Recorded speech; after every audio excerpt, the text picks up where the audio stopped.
Hello বন্ধুরা, আজ আমি আপনাদেরকে একটি রেসিপি দেখাবো। রেসিপিটি আমার মায়ের বানানো। রেসিপিটির নাম হলো বাদাম বাটা। বাদাম বাটা করার জন্য প্রথমে কড়াইতে একটা তেল দিয়ে কিছুটা বাদাম লাল লাল করে ভেজে নিতে হবে। তারপরে ওই তেলের মধ্যে দুটো শুকনো লঙ্কা এবং কয়েক কোয়া রসুন দিয়ে ভালো করে ভেজে নিতে হবে। ভাজার পরে একটি শুকনো খোলায় কিছুটা কালো জিরে নিয়ে সেটাকেও ভেজে নেবেন।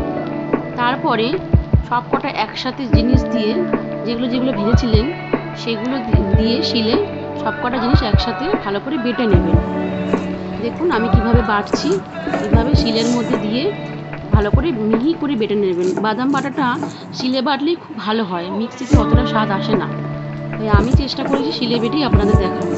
আপনাদের যদি সম্ভব হয় শিলে বেটে করবেন, দেখবেন খুব ভালো লাগবে, টেস্টটা একটু অন্যরকম হয়।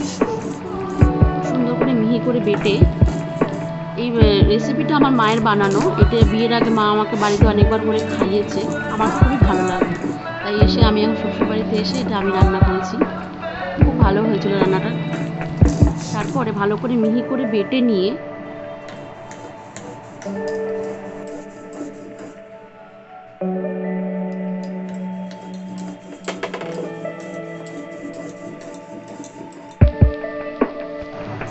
ভালো করে বাটা হয়ে গেলে তারপরে একটি পাত্রের মধ্যে রেখে ওর মধ্যে কিছুটা সর্ষের তেল এবং স্বাদ মতো নুন দিয়ে ভালো করে বাদামটাকে মেখে নেবেন।